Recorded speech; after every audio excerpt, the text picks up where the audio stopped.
another milestone in U.S.-Taiwan relations. The first agreement relating to the landmark U.S.-Taiwan Initiative on 21st Century Trade was signed on Thursday morning. The signing ceremony took place at the AIT Washington Headquarters with Taiwan's de facto ambassador to the U.S., Hsiao Bi-khim, and AIT Managing Director Ingrid Larson. It's the most comprehensive trade agreement Taiwan has signed with the U.S. since Washington severed diplomatic ties in 1979. Officials say they hope the next step for Taiwan will be to negotiate a free trade pact with the U.S.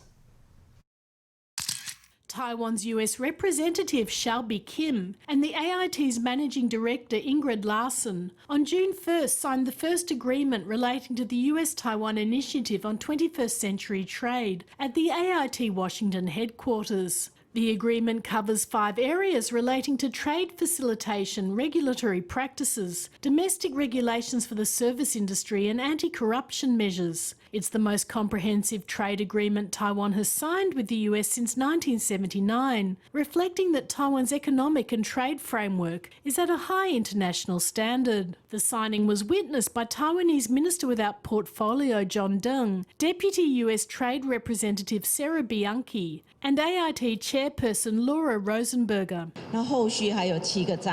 There are still 7 chapters to follow, but this is still a very important milestone. Taiwan and the US simultaneously set up a trade facilitation committee to communicate and exchange information on a regular basis. The total fees and duties for newly simplified customs declarations and clearances will be eased to 75,000 NT and under. President Tsai Ing-wen says there still needs to be negotiations on a further 7 issues, including labour, the environment and digital trade. They will lay a more stable foundation for future negotiations on a Taiwan-US FTA. 下一步就是签订台美的 FTA. The next step is to negotiate and sign a Taiwan-US FTA. This will be extremely important for Taiwan's future economic development and industrial development. DPP lawmakers were happy to see this development, but opposition parties are demanding that the agreement be sent to the Legislative Yuan for a detailed review.